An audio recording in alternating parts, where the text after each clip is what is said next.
Assalamualaikum warahmatullahi wabarakatuh. Selamat sore semuanya. Waalaikumsalam warahmatullahi wabarakatuh. Selamat sore.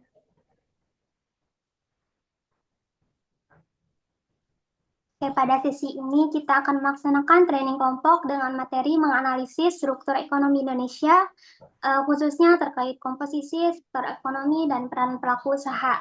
Pelatihan ini disusun berdasarkan teori taksonomi Bloom Anderson dari level 1 sampai ke level 6. Sebelum memasuki ke materi, sebaiknya kita perkenalkan terlebih dahulu. Mulai dari saya Malia sebagai moderator. Saya Putri Melika sebagai pemateri. Dan saya Rina Marlina sebagai pemateri. Oke, sebelum lanjut ke materi inti, saya akan melakukan pretest terlebih dahulu dari level 1 sampai ke level 3. Pada level 1 yaitu mengingat, pertanyaannya sebutkan tiga sektor utama dalam struktur perekonomian Indonesia berdasarkan lapangan usaha. Baik, di sini saya akan menjawab ada tiga sektor utama yaitu ada jasa, industri pengelolaan, dan pertanian. Oke, itu baik ya, jawaban yang sangat tepat. Selanjutnya pada level kedua yaitu memahami. Pertanyaannya, mengapa konsumsi rumah tangga disebut sebagai komponen terbesar dalam PDB Indonesia? Baik, di sini saya izin menjawab karena jumlah penduduk Indonesia besar dan daya beli masyarakat menjadi pergerakan utama pemerintah barang permintaan barang dan jasa di luar negeri. Baik, terima kasih. Oke, selanjutnya ke level ketiga itu menerapkan. Pertanyaannya, berikan satu contoh bagaimana penurunan harga komoditas ekspor mempengaruhi struktur ekonomian di Indonesia. Mungkin jika harga batu bara dan sawit turun, pendapatan devisa berkurang, nilai tukar melemah, dan sektor terkait seperti transportasi serta jasa keuangan ikut berdampak. Mungkin segitu dari penjelasan saya. Terima kasih.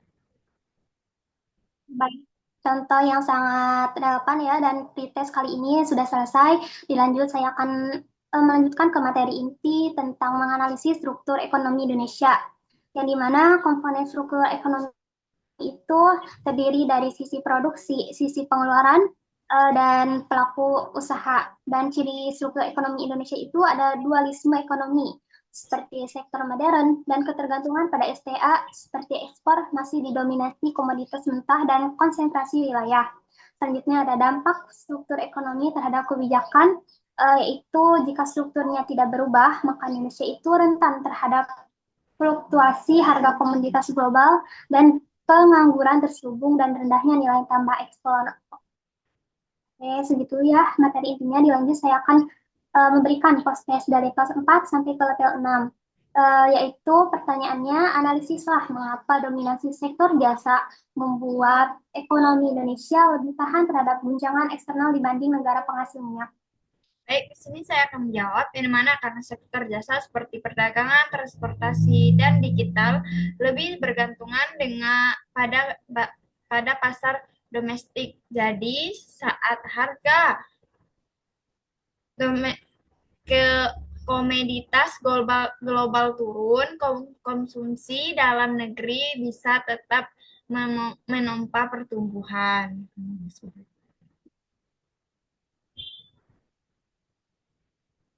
Kita level kelima yaitu mengevaluasi. Pertanyaannya, menurut Anda, apakah struktur ekonomi Indonesia saat ini sudah ideal untuk mencapai target negara maju 2045? Boleh dijelaskan?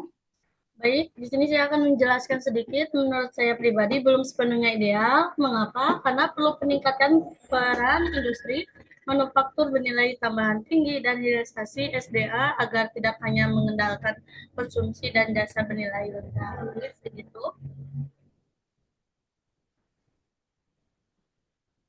Oke, dilanjut ke level ke-6, kita ciptakanlah satu strategi untuk mengubah struktur ekonomi Indonesia agar lebih berimbang dan berdaya saing. Baik, menurut saya akan menciptakan strategi hilirisasi jika UMKM yang meregistrasikan UMKM ke dalam rantai nilai industri,